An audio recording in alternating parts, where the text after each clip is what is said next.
안녕하세요. 열린문교회 성도 여러분들 반갑습니다. 10월달도 여러분들 한 주 한 주가 여러분들에게 소중한 한 달이요. 또 여러분들 이 가을이니까 여러분들의 마음들이 왠지 센치해지는 그런 여러분들 감성을 느끼게 되는 그런 시간인 것 같습니다. 더욱더 하나님만 사랑하시고 더욱더 말씀 중심으로 우리 귀한 성도님들 하루의 귀한 문을 또 여러분들 이 한 해의 또 문을 여러분들 잘 정리할 수 있게 되기를 간절히 소망합니다. 오늘은 저와 여러분들이 함께 오늘 제13과 다윗 왕정의 시작, 또 사울이 또 다윗 왕정으로 넘어가잖아요. 바로 그 왕정의 시작에 대한 그런 역사들을 오늘 본문 8절로부터 31절까지 말씀을 통해서 함께 배워보도록 하겠습니다. 어느덧 이스라엘 민족들이 사사기의 그런 모든 시간들을 다 넘기고요. 이렇게 왕을 이제 그들이 필요로 하는 그런 시간이 되었어요. 지난주에 보았던 미스바라고 하는 그런 영적 대각성 운동을 통해서 그들은 하나님의 사랑하는 그런 민족으로 다시 회귀할 수 있게 되었고요. 이제 그들 마음속에 이제 사사의 그런 모습보다는 자신들을 아주 강력하게 이끌어줄 그런 왕이 필요하는 그런 이야기들을 오늘 이 말씀을 통하여 보여주고 있는 겁니다. 첫 번째, 사무엘을 통해서 첫 번째 왕이 세워지는 그 장면을 오늘 함께 보게 될 거고요. 첫 번째로 세워지는 그 왕은 여러분들 혹시 다윗 왕으로 여러분 알고 계시지 않나요? 다윗 왕보다 더 앞선 왕이 있었으니 사울 왕이 먼저 세워지는 그 장면을 함께 보게 될 것입니다. 이렇게 사울 왕이 세워지게 되는 그런 동기 중에서 하나가 지난번에도 제가 말씀을 드렸잖아요. 사사시대라고 하는 그런 시대가 여러분들 자기 멋대로 하는 시대, 자기의 소견에 옳은 대로 하는 그런 시대였기 때문에 수많은 한계성들을 전부 다 보여주었어요. 하나님의 뜻대로 살지 않고 자기 인간의 뜻대로 살았던 그런 모습들을 보여주다 보니까 이제 사람들이 사사시대보다는 왕정시대로 넘어가기를 학수고대를 하게 되었습니다. 그리고 다윗 왕이라고 하는 이 왕은 조금 있다가 계속 강의를 통해서 보시게 될 건데요. 사울 왕을 이어서 그 다음 왕이 되는 그 인물이 바로 다윗 왕이라고 하는 그런 인물이 되겠습니다. 첫 번째, 이스라엘 백성들이 이제 사사시대를 지나서 왕을 요구하는 그런 백성의 모습으로 가는 그런 장면을 보게 되는데 사무엘상 3장 말씀을 보게 되면 이런 이야기들이 있습니다. 먼저 이제 이 노년에 이 사무엘이 나이가 많아서 하나님 나라로 이제 올라가게 되었어요. 이때쯤 되니까는 이제 이 사무엘은 나라를 참 잘 다스렸잖아요. 그런데 문제는 뭐냐면은 이 사무엘의 이 두 아들도 앞에 보았던 엘리 제사장의 그 두 아들과 같이 아주 좀 사사의 자격이 없이 민족을 이끌 그런 자격이 없이 굉장히 반항하였고 탕하였다라고 하는 겁니다.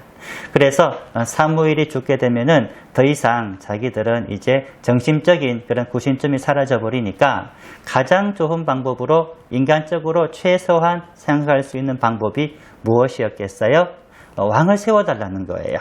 또 다른 나라 왕들처럼 이제 열방과 같은 그런 왕을 세워달라고 간곡하게 이제 사무엘에게 부탁을 하는 겁니다. 그런데 하나님께서는 이스라엘 민족들을 다스릴 때 이 왕정으로 다스리시기를 원하지 않았어요. 왜냐하면 이스라엘의 왕은 누구시기 때문에 그래요? 하나님이시기 때문에 하나님께서 일꾼들을 통하여 다스리시는 그런 나라를 정말로 선호를 하였는데 이스라엘 백성들은 왕정을 달라고 그렇게 간곡하게 부탁을 하는 겁니다. 그래서 이때부터 이 신정 정치에서 여러분들 이제 왕정 정치로 넘어가는 그런 시대를 맞이하게 되었습니다. 첫 번째, 이스라엘의 그 왕이 되었던 인물이 아까 제가 누구라고 제가 말씀을 드렸어요. 이 사울이라고 하는 그런 왕이 이제 왕 위에 오르게 되는데 초기에는 정치를 잘하다가 이제 이 사울도 왕이 되다 보니까는 이제 교만해지는 거예요. 교만해져서 그들의 이 교만함 때문에 마음이 점점점 변질되어 가는 그런 과정을 사무엘상 9장에서 15장까지 말씀에서 우리에게 보여주고 있습니다. 먼저 보게 되면은 이 사울이 사무엘을 만나게 되는 그런 배경 속에 이런 이야기가 있습니다. 아까도 제가 여러분들 말씀드렸듯이 이 사무엘은 이 백성들이 왕을 세워달라고 하니까 이제 하나님께 물어보니까요, 왕을 세워도 좋다는 그런 응답을 받았습니다. 그런데 누구를 왕을 세워야 될지 참 고민이 되잖아요. 그런데 한 날 이 사울이라고 하는 사람이 이제 우연히 자기 집에서 잃어버린 그 나귀를 찾기 위해서 사무엘을 찾아가는 그런 장면을 지금 그림으로 보여주고 있는데, 이 사무엘을 찾아가서 이제 사울을 만나니까 이 사무엘은 이 사람이 하나님께서 원하시는 그런 왕이다라고 하는 것, 하나님께서 보내주신 그런 사람이라고 하는 것을 알게 되었고요. 그리고 나서 그 다음 장면 보게 되면은 이제 함부로 이제 왕을 세울 수가 없잖아요.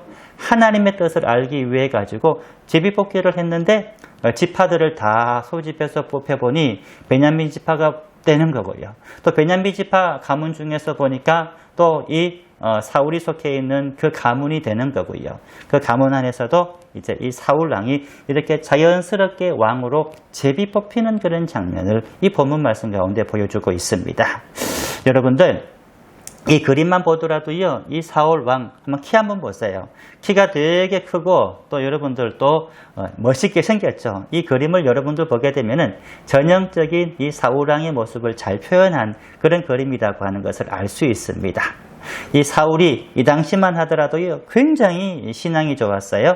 굉장히 믿음이 좋고 겸손하여서 자신이 이제 하나님의 그런 일꾼이 된다고 할 때 너무너무 부끄럽고 자기는 미천하기 때문에 나는 사양하겠습니다라고 얘기할 만큼 정말로 겸손했던 그런 인물이었습니다. 그러다가 이제 첫 번째 이제 암몬과의 그런 전투에서 대승을 거두게 되거든요. 대승을 거두고 난 이후 이 사울 왕은 이제 모든 이스라엘 백성들로부터 신망을 얻게 되고, 바로 이제 사울 왕에게 사무엘은 그때서야 비로소 이제 그 머리 위에 기름을 부어 이스라엘 민족들의 왕으로 삼게 되었습니다. 그런데 아까도 제가 말씀을 드렸잖아요. 이 사울 왕은 이제 왕 위에 오르면서 시간이 가면 갈수록 어떻게 된다고 제가 말씀을 드렸나요? 부패하고 변질되었다라고 제가 말씀을 드렸잖아요. 가장 대표적인 모습이 오늘 이 그림 보니까 블레셋과의 그런 전투를 지금 앞두고 있는데, 이제 원래 그 당시 이 전쟁에 앞서서는 사무엘과 같은 선지자가 와서 먼저 하나님 앞에 예배를 드려야 돼요. 번제와 화목제를 드리고 난 이후 이제 용감하게 힘을 얻어서 전쟁터로 달려가면 되는데, 문제는 뭐냐면은 이 사무엘이 이제 이 사울의 진영까지 지금 정한 시간에 오지 않는 거예요. 이 사울 왕 입장에서는 초조해지잖아요. 빨리 이제 블레셋과의 전투에서 전쟁을 치러야지 자신들이 이길 수가 있는데, 블레셋은 자꾸 자기 진영을 향하여 지금 달려오고 있고, 지금 이스라엘 모든 군인들은 불안에 떨고 있고, 사무엘은 오지 않고 있으니 전쟁을 치를 수가 없는 거예요. 그때 사울이 결심을 하게 됩니다. 사무엘이 오기 전에 내가 빨리 제사를 지내고 빨리 이제 전쟁을 치고 이겨야 되겠다라고 하는 그런 생각에 여러분들 이렇게 자기 멋대로 제사를 지내고 나서 이제 전쟁을 치게 되는 거거든요. 그러니까 사무엘이 나중에 와가지고 되게 뭐라 하는 거예요. 임금이시여, 왜 그랬습니까? 임금이시여, 왜 당신 멋대로 이렇게 전쟁을 치르고 예배를 드렸습니까? 이 예배는 내가 드려야 되는 그런 예배인데 먼저 드렸으니 하나님께서 당신을 떠나시게 될 겁니다. 라고 하면서 아주 엄하게 이제 경고를 하게 되었습니다. 그런데 이 사울의 변질된 마음들은 이것으로 끝나지를 않았어요. 이것으로 끝나지를 않고 두 번째 아멜렉과의 전투에서도 분명하게 그의 모습을 보여주고 있는데, 하나님께서는 아멜렉과의 전투를 이기게 되잖아요. 이스라엘 백성들에게 이 모든 백성들을 아멜렉 족속을 맡긴다는 건 뭐냐면은 이제 이긴다는 거예요. 아멜렉 사람들은 다 이제 죽여버리고, 또 심지어 아멜렉 사람들이 가지고 있던 모든 짐승들도 다 죽여버리라 라고 그렇게 말씀을 하였는데도 불구하고요, 이 사울은 하나님의 말씀을 어기는 거예요. 어기고 아멜렉의 왕을 포로로 지금 이제 끌고 와가지고 이제 실용을 하고요. 또 아멜렉 땅에 쳐들어가 보니까 좋은 양과 짐승들이 막 지천에 널려 있거든요. 다 가지고 와가지고요. 자기 재산으로 다 나누어 줘버리고요. 이런 악행을 저지르면서 하나님은 이렇게 불순종하는 자에게 순종이 제사보다 낫다고 했잖아요. 순종하지 않았던 이 사울 왕을 떠나버리게 되었습니다. 그 다음 장면 보게 되면은 이런 장면이 있어요. 이 사울 왕이 이 사무엘이 자신을 떠나지 말라고 지금 여러분들 이제 막 옷을 지금 잡고 있잖아요. 그죠? 하나님께서 사울 왕을 버리셨으므로 이제 통보하고 지금 사무엘이 이제 사울 왕을 떠나버리는 그런 장면입니다. 바로 이 장면 속에서 우리가 사무엘 상에서 제일 중요한 한 가지 성경 말씀이 나오는데 아마 여러분들이 다 알고 있을 거예요. 무엇이라고 하는 말씀입니까? 사무엘이 이르되 여호와께서 번제와 다른 제사를 그의 목소리를 청중하는 것을 좋아하심같이 좋아하시게나이까 순종이 제사보다 낫고 듣는 것이 수양의 기름보다 나으니 라고 하는 그 한 말씀을 이제 그 사울왕 앞에 던지고 이제 사무엘은 사라져 버리게 되는 거예요. 여러분, 오늘 본문에서 가장 귀하게 우리가 생각해 봐야 될 그 장면이 바로 이 장면 아닌가요? 사울이 처음에는 굉장히 큰 믿음을 가지고 왕 위에 올랐습니다만은 불순종하고 하나님 말씀을 더 이상 듣지 않고 여러분들 그렇게 지내다 보니 하나님께서 이 사울을 떠나버리는 참 안타까운 지경에 처해지게 되는 겁니다. 자, 그리고 하나님께서 사울 왕을 버리셨으므로 이제 그 다음 왕으로 누가 지금 예선이 되는 거예요? 이제 그 다음 왕으로 예선된 인물이 이제 여러분들이 너무나도 잘 알고 있는 다윗 왕이 바로 이 시간을 통해서 여러분들에게 소개되는 겁니다. 사무엘상 16장부터 마지막 31장까지 말씀인데요. 한번 보시게 되면은 이제 다윗을 다음 왕으로 이제 삼는 그런 장면들을 아마 16장에서 보시게 될 겁니다. 사무엘이 이제 사울 왕을 하나님께서 버리셨으므로 하나님께서 이새의 아들들 중에서 이제 찾아서 왕으로 삼으라고 하는 그런 계시의 말씀을 들었습니다. 계시의 말씀을 듣고 이 사무엘은 이새를 찾아가게 되는 거예요. 이새에게 하나님께서 말씀하신 그 말씀을 전해드리고 당신의 아들들을 내 앞에 좀 보내달라라고 하면서 큰 아들부터 이제 엘리압 그리고 이제 둘째 아들, 셋째 아들 다 보여주는데 첫 번째 아들 보니까는 눈도 부리부리하고 지금으로 말하게 되면은 뭐 장동건 씨처럼 얼굴도 잘 생겼고 덩치도 좋은 친구가 딱 나타나니까 아이고야 이 사람이 하나님께서 선택하신 왕인갑다라고 하여 기름을 부으려고 하니까 하나님께서 막으시는 거예요. 아니다. 그 사람은 나와 마음이 합하지 않았다. 라고 하여 거절하여 그 다음 아들도 보니까 아주 이 핏줄이 좋은가 봐요. 아주 핏줄이 좋은가 봐요. 아주 부리부리하고 멋있는 사람들이 지나가는데 다 아니래요. 그래서 이제 하나님께 다 아니라는데 지금 이새의 아들 다 아니라는데 어떻게 해요? 라고 하니까 이새의 마지막 남은 아들이 있지 않느냐 라고 하니까 이새가 그 얘기를 듣고 빨리 들에서 양을 치고 있던 막내 아들 이 다윗을 지금 불러오게 하는 거예요. 이 다윗은 여러분들 보시게 되면은 그 당시 아주 어린 소녀의 모습 아닙니까? 주변에 있는 형들은 나이가 많아가지고 그래도 보게 되면은 좀 듬직하고 믿음직하고 또 힘이 있어 보이는데 이 아이 된 이 다윗은 좀 왜소하고 좀 연소해가지고 무시할 수가 있지만은 오늘 본문 말씀을 보게 되면은 하나님의 마음은 다윗과 합하였다라고 그렇게 말씀을 하고 있는 거예요. 그래서 하나님께서는 이 사무엘을 통하여 이 다윗에게 어린 소년 다윗에게 기름을 부어 그 다음 이제 왕 위에 오르도록 그렇게 예정을 하게 되셨습니다. 그런데 하나님의 그런 신이 떠나버린 사울은 어떻게 되었어요? 하나님의 신이 떠나버리니까 그 다음에 여러분들 당연하게 어떤 시절이 찾아오는 겁니까? 악령이 이제 사울을 괴롭히는 겁니다. 온갖 나쁜 생각들, 또 때로는 극단적인 그런 생각들, 어떨 때는 혈기가 지금 이제 막 닥쳐와서 사무엘을 막 조정을 하는 겁니다. 이 감당할 수가 없으니까 이제 많은 이제 대신들과 부하들이 이 사울왕에게 그렇게 추천을 하잖아요. 왕이시여. 왕의 이 상태는 아무래도 하나님의 찬양을 잘하는, 하나님의 노래를 잘하는 한 사람을 불러가지고 하나님 앞에서 노래하게 하고 악기 연주를 하게 해야지 이 왕의 그 몸속에 들어있는 악령이 떠나가게 될 것입니다 라고 그렇게 이제 조언을 해주니까 이제 이 사울은 그 조언을 받아들여서 누가 좋을까 싶어서 이제 찾아보니까 여러분들 또 안성맞춤이라는 말이 있잖아요. 안성맞춤이란 말이 있는데 바로 사무엘로부터 몰래 이 사울이 알면 큰일 나는 거예요. 몰래 기름 부음을 받았던 다윗이 이제 찬양도 잘하고 악기 연주도 잘해서 이제 이 사울왕 앞에서 이제 악기 연주를 하는 그런 장면을 보고 있습니다. 이 사울왕은 지금 근심이 많고 악령에 취해가지고요 고개를 떡 들고 있는데 지금 이제 소년 다윗은 하프라고 하나요? 비파 그런 어떤 악기가 되겠죠, 그죠?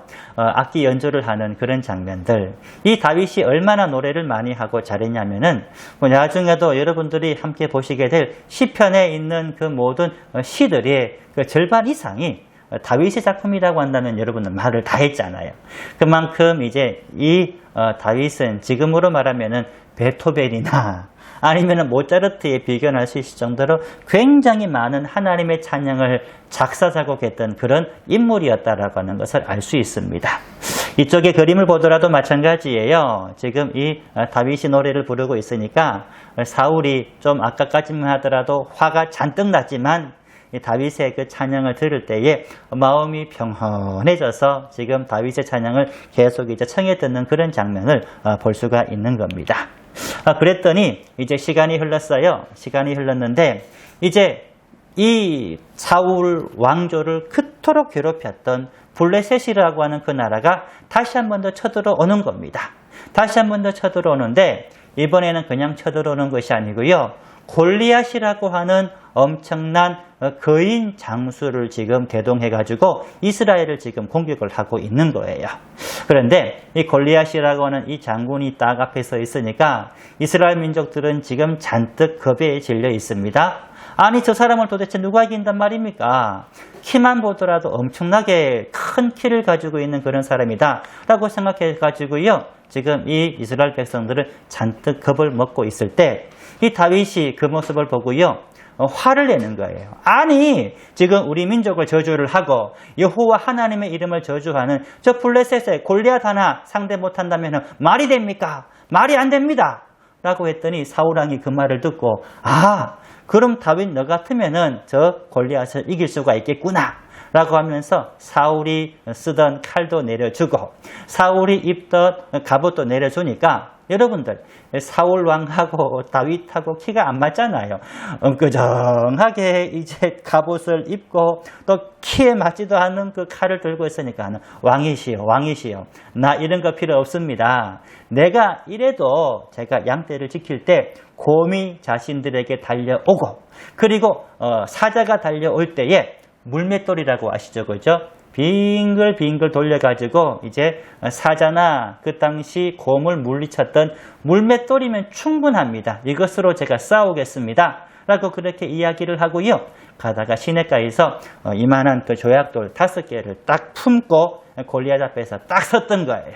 딱 섰더니 이제 골리앗이 이 다윗을 보고 깔깔 웃는 겁니다. 아니 세상에 이스라엘에 장수가 없어가지고 이스라엘에 흰센 사람이 없어가지고 저런 다윗을 내게 보냈단 말이냐 라고 그렇게 조롱을 하니까 이 다윗이 그런 말을 하는 거예요. 너는 칼과 창으로 내게 오지만 나는 만군의 여호와의 이름으로 내게 달려가노라 내게 가노라 라고 하면서 물맷돌을 탁 던지니까 그 물맷돌이 정확하게 이 골리앗의 이마에 딱 찍혀가지고요. 골리앗은 그대로 쓰러져 죽어버리고 마는 겁니다. 이때 이스라엘 백성들은 믿기지 못한 기적 같은 대승을 거두게 되었는데 문제는 뭐냐면은 이렇게 대승을 거두게 된 가장 공이 누구한테 있는 거예요? 다윗에게 있잖아요. 다윗에게 있으니까 많은 이스라엘 백성들이 이런 노래를 부릅니다. 사울은 천천히요. 다윗은 만만이다. 이게 무슨 말이에요? 다윗이 사울보다 더 낫다는 거예요. 사울 왕보다 다윗이 더 큰 이 전쟁에 공이 있다라고 그렇게 지금 칭찬을 하는 거예요. 그랬더니 이제 이 사울이 질투를 합니다. 그랬더니 이제 더 이상 이 다윗의 노래도 듣지 않고 찬양도 듣지 않고 죽이려고 하는 거예요. 그래서 다윗이 찬양을 할 때에 자신 옆에 있던 창을 다윗을 향하여 탁 던지는 그런 장면을 묘사를 해 놓았는데요. 이때부터 다윗은 사울이 자기를 죽이려고 하는 것을 피해서 멀리 달아나게 되는 겁니다. 멀리 달아나게 되는데 옆에 보게 되면은 이 다윗은 사울의 아들 요나단이라고 하는 그런 깊은 우정을 함께 맺고 있어가지고요. 요나단의 그런 도움도 받게 되었습니다. 그렇게 이제 이 사울을 피해서 다윗이 도망가고 있는 거예요. 도망 다니던 곳 중에서 여러분들 이곳이 어떤 곳인 줄 아세요? 이것은 엥게디라고 하는 그런 곳인데 이스라엘 가보게 되면은 폭포가 이스라엘 땅에도 몇 개 되지가 않아요. 몇 개 되지 않는 그런 폭포 중에서 한 폭포가 이렇게 떨어지는 그런 시냇물이 흐르는 이 주변에 가보게 되면은 사람이 숨을 만한 구멍이 엄청나게 많아요. 이 속에 한 군데 지금 몸을 피해서 다윗이 지금 숨어 들어가서 지금 살고 있는 겁니다. 그리고 두 번째 보게 되면은 사울을 피했던 아둘람 굴이라고 나와 있어요. 이 아둘람 굴도 여러분들 이렇게 생겼어요. 이렇게 생겼는데 이 안에 들어가 보게 되면은 사람이 이렇게 여러분들 거할 수 있는 이런 빈 공간이 턱 나와 있고요. 지금 여기도 이제 밖에서 보게 되면은 이게 굴인지 아닌지를 잘 볼 수가 없는데 사진이 좀 잠깐 잘못되어서 죄송을 합니다. 그런데 바로 이 아둘람 굴은 또 유명한 그런 사건이 생겼던 곳인데요. 한번 보시겠어요? 사울 왕이 이곳에 잠깐 들어와 가지고 눈을 붙이고 있을 때 그 속에 다윗이 있었단 말이에요. 이 다윗이 있었는데 부하들이 사울 왕을 빨리 죽이고 이제 당신의 고난을 끊으소서라고 얘기를 하니까 하나님께 기름 부음 받은 자를 함부로 칠 수가 없잖아요. 그래서 사울이 입었던 그 옷만 살짝 잘라가지고요. 이제 살려주고 이제 자신이 구원해 줬다라고 하는 그런 이야기들을 지금 책 가운데에 남겨두고 있는 겁니다. 그리고 다섯 번째 보게 되면은 그랬던 이 사울, 하나님으로부터 하나님을 떠나고 하나님으로부터 마음이 변질된 사울은 어떤 최후를 맞이하게 되었을까요? 오늘 이 그림을 보게 되면은 이 사울이 예전에는 사무엘도 찾아가서 물어보고 또 수많은 선지자들을 통해서 자신의 앞일에 대해서 물어볼 수가 있었습니다만은 사무엘이 죽고 나니까 아무도 자기에게 조언해 줄 수 있는 그런 사람이 없는 거예요. 그래서 어쩔 수 없이 그 당시 이제 무당을 찾아가게 됩니다. 무당을 찾아가니까 이 무당이 이제 이 사무엘을 불러주는 거예요. 이 사무엘을 불러주는데 여러분들 보세요. 진짜 사무엘이겠어요? 아니잖아요. 이 귀신을 불러줘가지고 사무엘을 가장한 그 귀신을 불러주는 거예요. 이만큼 이 사울은 어처구니 없는 그런 타락하는 그 지경까지 떨어지게 되는 겁니다. 그랬더니 이제 마지막 전투 가운데에서 이제 이 전투에서 마지막 패배를 앞두고 이 사울은 자기 칼로 스스로 찔러서 이제 그만 자결을 하면서 자신의 이제 모든 인생을 마치게 되는 겁니다. 여러분들 어떠세요? 이제 이것을 통하여 여러분들이 이제 만나게 될 그 사울에서 또 앞으로 만나게 될 다윗 왕조로 이제 왕조가 바뀌는 그런 역사가 일어나게 되는데 이 사울은 하나님 앞에서 여러분들 왕이 되었지만은 그 마음이 나중에 여러분들 변하게 되는 거예요. 순종하지 않는 거예요. 또 듣지 않는 거예요. 그래서 하나님께 버려버린 그런 인물이 되었지만 그러나 다윗이 그 왕위에 오르고서는 계속 찬양하는 사람으로 살아가는 겁니다. 계속 찬양하며 기도하는 사람으로 살아가게 되는 겁니다. 그래서 하나님께서 다윗 왕에게 큰 복을 내리셔가지고요. 지금까지도 영원히 기억되는 그런 성군 중에서 성군의 이름이 바로 다윗 왕이 될 정도로 하나님께서 복을 빌어 주셨습니다. 오늘 여기까지 하겠습니다. 다윗 왕의 이야기가 여러분들 참 재미가 있고 참 여러분들 어릴 때부터 흥미진진하게 들었던 그런 이야기들이잖아요. 다음 주에도 계속해서 이 다윗 왕의 이야기 또 솔로몬의 그런 이야기들을 통해서 여러분들 함께 만날 수 있게 되기를 원합니다. 여기까지 하겠습니다. 사랑하는 성도 여러분, 한 주간 편히 보내시고 또 새로운 한 주간 동안 여러분들 다윗처럼 승리하는 저와 여러분들 다 되기를 바랍니다. 수고하셨습니다. 할렐루야.